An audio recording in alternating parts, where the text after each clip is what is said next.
चकाचौंध भरी दुनिया किसे पसंद नहीं होती, लेकिन सेलिब्रिटी बनना इतना भी आसान नहीं है, क्योंकि पेपराजी यानी कि मीडिया वाले अपना कैमरा लेके आपकी फोटोज और वीडियोस की फुटेजेस के लिए आपके पीछे पड़े रहते हैं। एक हद तक तो ठीक है, लेकिन एक हद के बाद हद पार हो जाती है। तो जो सेलिब्रिटीज जिनको अपनी पर्सनल लाइफ में दखल अंदाजी पसंद नहीं है, उनके लिए 28 साल के एंटरप्रेन्योर ने एक एंटी पेपराजी स्कार्फ बनाया है। क्या खास बात है इस स्कार्फ की, जरा ध्यान से सुनिएगा। इस स्कार्फ को पहनने के बाद अगर कोई फोटोग्राफर आपकी फ्लैश पिक्चर्स ले भी ले तो भी आप उसमें ब्लैंक आएंगे, यानी कि दिखेंगे ही नहीं। गाइस, आपको एंटी पेपराजी स्कार्फ का ये आइडिया कैसा लगा कमेंट सेक्शन में जरूर लिखेगा, और ऐसे अमेजिंग वीडियोस के लिए शेयर, सब्सक्राइब एंड लाइक। मिलता है अगली वीडियो में। दिखावा करने में हम भारतीयों का कोई सानी नहीं है। मैं ऐसा क्यों कह रहा हूं, जरा ध्यान से सुनेगा।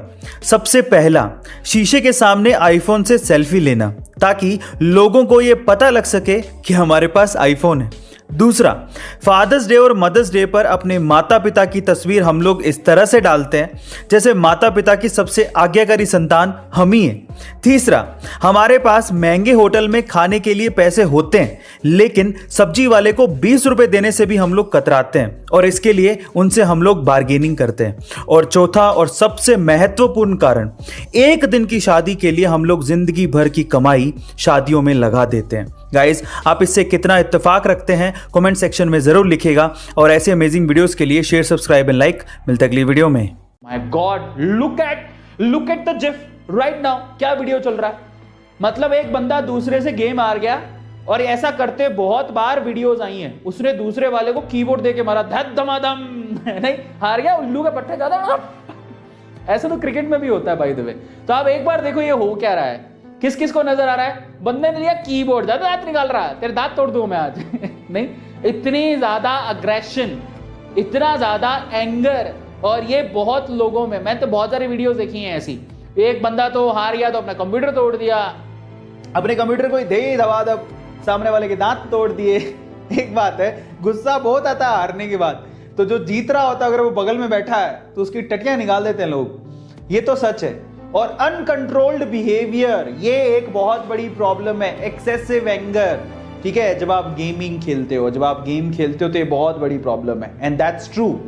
जब आप हार जाते हो, आप जब काउंटर स्ट्राइक हो जाता है आपका, तो आप डेफिनेटली आपको गुस्सा आने लगता है, और वो एक बिहेवियर जो आपका निकल के आता है उसके बाद, and that is not at all good. Excessive anger is not at all good, and that is the cons of excessive gaming. Guys, अक्सर आप लोगों ने ये देखा होगा कि बहुत से शहरों में आपसी रंजिश के चक्कर में या फिर लूटपाट करने के मकसद से बहुत से हमलावर बदमाश आम लोगों पर आगे या पीछे से हमला करके उन्हें घायल कर देते हैं। देखिए, अचानक से होने वाले इन हमलों को हम लोग रोक तो नहीं सकते, लेकिन उनसे अपने आप को प्रोटेक्ट जरूर कर सकते हैं। कैसे, मैं आपको बताता हूं, क्योंकि आ गई एक ऐसी टेक्नोलॉजी जिसमें कुछ ऐसे क्लोथ आर्मर्स तैयार किए गए हैं जिन पे इन धारदार हथियारों का कोई फर्क ही नहीं पड़ता है। जरा देखिए।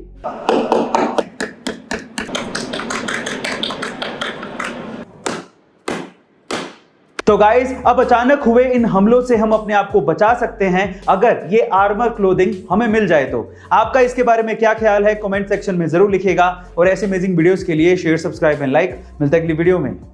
जिंदगी की भाग दौड़ में हम लोग इतना खो गए हैं कि हम लोग जिंदगी जीना तक भूल गए हैं। अगर आप लोग भी ऐसा कर रहे हैं तो एक छोटी सी स्टोरी बड़े ध्यान से सुनिएगा। एक बार किसी ने भगवान बुद्ध से पूछा कि हम लोगों को अपनी जिंदगी में पूरी तरह से आनंद कब लेना चाहिए, तो भगवान बुद्ध ने बड़े प्यार से जवाब दिया, अपने मरने से ठीक एक दिन पहले। तो फिर उस व्यक्ति ने कहा कि हमारी मृत्यु तो निश्चित ही नहीं है, हम लोग कब मरेंगे हमें क्या पता। तो भगवान बुद्ध ने बड़े मुस्कुराते हुए कहा कि यही तो मैं कह रहा हूं। इसीलिए अपनी जिंदगी के हर एक दिन को अपना आखिरी दिन मानते हुए जीने का आनंद लेना चाहिए। गाइस, आपको ये सुन के कैसा लगा चैट सेक्शन में जरूर लिखिएगा, और ऐसे अमेजिंग वीडियोस के लिए यूट्यूब पे हमारे चैनल को सब्सक्राइब कर लीजिएगा, और अगर आप इंस्टाग्राम पे देख रहे हैं तो मुझे फॉलो करना मत भूलिएगा। मिलते हैं अगली वीडियो में। सिर्फ क्रिकेट ही वो वजह नहीं है जिसकी वजह से सचिन तेंदुलकर को क्रिकेट का भगवान कहा जाता है, बल्कि इसके पीछे की एक और बड़ी वजह है, और वो है वैल्यूज। इसे एक एग्जांपल से मैं आपको समझाने की कोशिश करता हूं। जब 1996 के वर्ल्ड कप में बहुत सारी टोबैको और सिगरेट कंपनीज क्रिकेटर्स को एंडोर्समेंट के लिए या फिर एडवर्टीजमेंट के लिए अप्रोच कर रही थी, तो बहुत से नामी क्रिकेटरों ने इन्हीं सिगरेट और टोबैको कंपनीज के स्टिकर लगा लगा के बैटिंग की थी। और इन कंपनीज को एंडोर्स किया था। लेकिन सचिन तेंदुलकर ने ऐसा नहीं किया। उन्होंने बैट पर बिना स्टिकर लगाए क्रिकेट खेला, लेकिन इन कंपनीज को कभी भी प्रमोट नहीं किया। उन्होंने पब्लिकली हमेशा यह बोला कि मैं कभी भी टोबैको कंपनीज और शराब की कंपनियों को एंडोर्स नहीं करूंगा। इसे ही कहते हैं वैल्यू, और इसी वजह से सचिन तेंदुलकर को क्रिकेट का भगवान कहा जाता है। गाइस, आपको ये इंफॉर्मेशन कैसी लगी चैट सेक्शन में जरूर लिखिएगा, और ऐसी वीडियोस के लिए YouTube पे हमारे चैनल को सब्सक्राइब कर लीजिएगा, वीडियो को शेयर करिएगा और लाइक करना मत भूलिएगा। मिलते हैं वीडियो में। सबसे पहले मैं आपसे ये चीज कहूंगा कि जो चीज आप पाना चाहते हैं जिंदगी में, वो आपके लिए उतनी ही जरूरी होनी चाहिए जितनी की जरूरी आपके लिए सांस लेना है। आपके लिए जितना जरूरी ब्रीदिंग करना है, अगर उतना ही जरूरी अगर आपका वो एम भी हुआ, if you want to be a doctor और you want to be an engineer, आपके लिए वो उतना ही जरूरी है जितना की सांस लेना, तो आपको सक्सेसफुल होने से कोई नहीं रोक सकता। ये सक्सेसफुल होने का सबसे पहला मंत्र है। देखिए, हमारे साथ सबसे बड़ी प्रॉब्लम क्या होती है, जब हम पढ़ने बैठते हैं, बुक आपके सामने, आप फिजिकली वहां प्रेजेंट हो लेकिन मेंटली प्रेजेंट ही नहीं हो। बहुत सारे थॉट जो आपके दिमाग में घूमते रहते हैं, वो आपको अड़चन पैदा कर रहे हैं पढ़ने में। तो उसके लिए क्या कीजिए, एक सिंपल रास्ता मैं आप लोगों को बताता हूं, एक सिंपल प्रैक्टिस है। अगर आप वो 7 दिन तक जारी रखते हैं तो आपको अपनी स्टडी में भी फायदा मिलेगा।